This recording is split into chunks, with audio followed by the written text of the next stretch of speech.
The Oklahoma Sooners, where are they at in the latest polls? What does it mean for their college football playoff hopes? We'll discuss coming up next year on Locked On Sooners.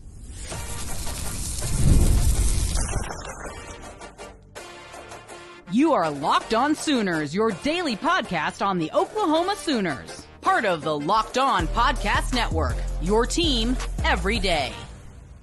Once again, thanks for making Locked On Sooners your first listen every single day. Shout out to all the everydayers out there tuning in and subscribe to the show wherever you get your podcasts. We're part of the Locked On Podcast Network, your team every day.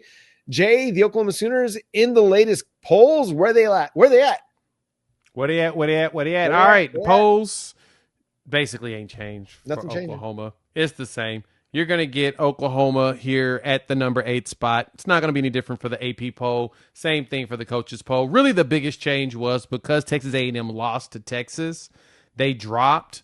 But because it was their first loss of the season, they don't fall behind anybody with 2 losses. They automatically fell to number 7, which shifted 3, 4, 5, and 6 up in that one. And so that didn't really do much for us. Now, Missouri is ranked, so that kind of helps us with giving us another team that we beat that's in the rankings in the AP poll, and in the coaches poll, Tennessee is that team. So you kind of get a combination of teams that, you know, you played against that you kind of could use good for the resume. They pop back up into the rankings. Yeah, the resume is good. I'm not going to sit here and say or let anybody say that Oklahoma has an okay resume. No, they've got a really good resume. Remember what the discussion was at the beginning of the season about teams like Auburn. Like a lot of people projected them as a top 15 team in the country. You got them.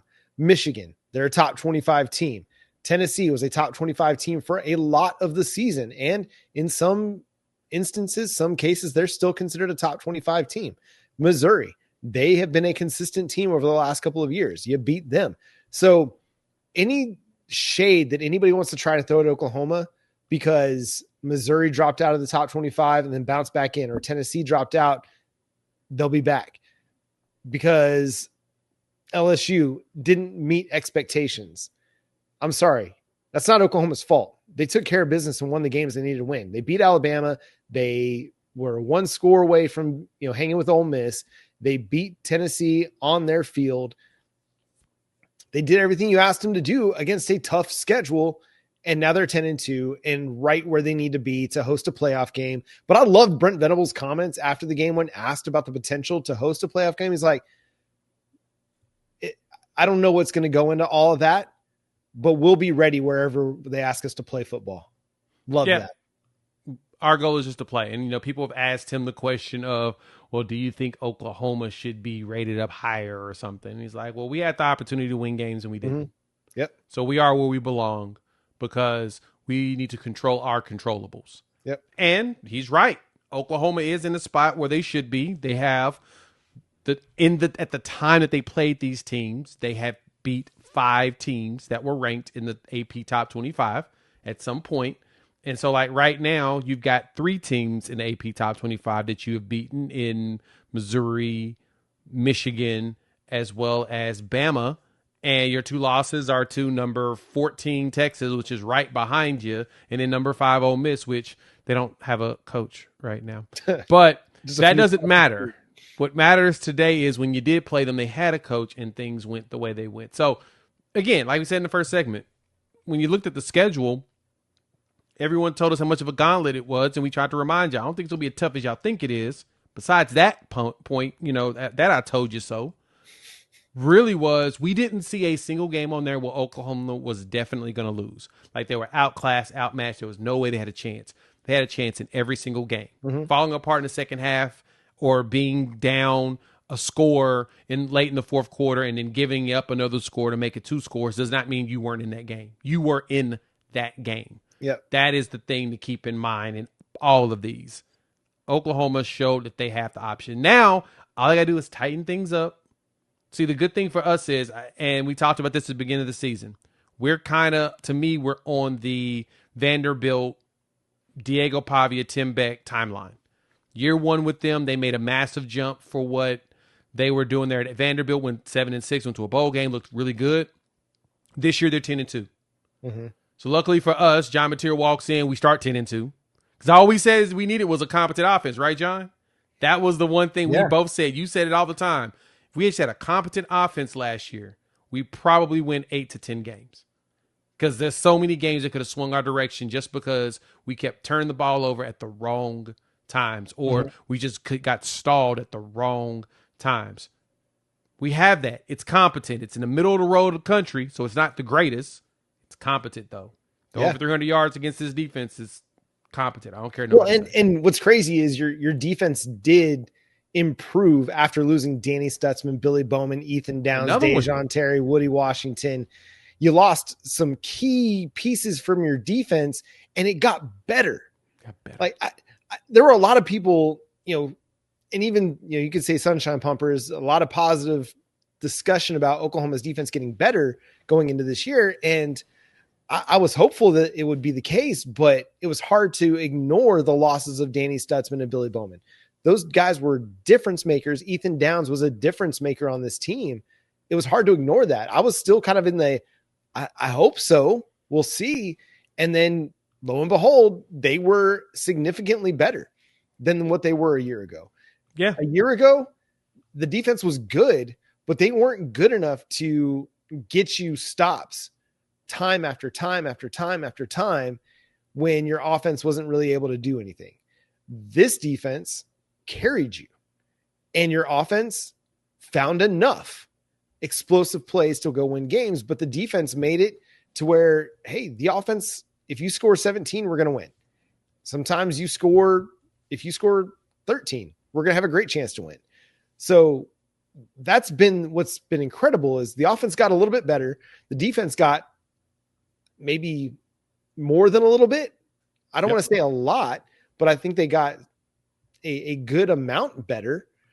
And that was enough to push you into a 10-win team. And I think you still have an upward trajectory on both sides of the football. You can continue to get better. Having some offensive continuity going into 2026 is going to be huge. Having a lot of defensive continuity, even though you're going to lose guys like Marvin Jones Jr. and Dominic Williams and Grayson Halton and R. Mason Thomas along that defensive front, you're still going to have Jaden Jackson and David Stone and Danny Okoye and Taylor Wine and PJ Adebaware. Like, you still have a lot of dudes along that defensive front, and I bet they dip into the portal. So having all that continuity on both sides of the ball is going to be huge for the future, but it's been crazy to see that competent offense, but now there's a defense that can overcome the mistakes that the offense does make. Like the Billy Bowman interception, like, my goodness, like last year, like that's the reverse of what we saw in the Tennessee game. Yes. Robert Spears-Jennings gets the fumble of Nico Yamaliava, and then Jackson Arnold gives it back. Yes. John Mateer gives LSU an interception. They get it down on the 4-yard line. Peyton Bowen gets it back. Like, it's the reverse of what happened last year. It's exactly what it is. It's crazy that we were able to just kind of flipped how bad things were going to us and flip it back to our direction. And that is just a testament of it's a skill. Winning is a skill. Yeah. Getting through the mud, being grimy like that is a skill. And this team showed it. The defense showed out. Like you said, it's funny when you look at how that was the major question a lot of people had for this team is, can they still play this style of defense and this level of excellence on defense when your leader in the middle, Danny Stutzman, gone, your ball hawk in the secondary, Billy Bowman, is gone. Your veteran edges, when they're gone, can you do that again? The guys that made it easy for R. Mason Thomas. Now, R. Mason Thomas is the hunted. Can he still do it? Still finish 6.5 sacks, in a touchdown before we get, even though he gets hurt. You got all of that because your offense was so competent. Your defense played less snaps to start the year than they had to the year before. I think they were down about half the snaps through like the first 6 games. They were playing a lot less ball in comparison, which is awesome. John, we gave up 198 yards in that game. That is the lowest in P4 that we had done this season, where South Carolina was the lowest at 224. but it's the first time we've held a team that is a P4 team under 200 yards since like Kansas. And what's crazy is they held Michael Van Buren under 100 yards passing. That's the wildest because the team had 115 or something like that, but 113. But it was because of the trick play from the quarterback that threw to Bauer Sharp that first down. The wide receiver threw it to Bauer Sharp. If you don't have that, it's less than 100 yards in the game total in passing. Crazy. So as bad as y'all thought the game was going, it wasn't. It was just a slugfest. It was a little bit more grimy. The execution at the key times weren't there. They only had 2 conversions on third down, John. Mm-hmm. And I definitely we'll give praise to the offensive line on the next show. Yeah. Yeah, we got to dig into some more individual performances on our next show. We'll do that. Also, I mean, the college football playoff rankings are going to come out Tuesday night, and a lot of people have a lot to say about where Oklahoma stands and why they should not be a playoff team. And we'll have to dissect some of that as well ahead of the next playoff rankings, because Oklahoma is certainly in. We're not going to have a discussion unless you just understand that they're going to be in.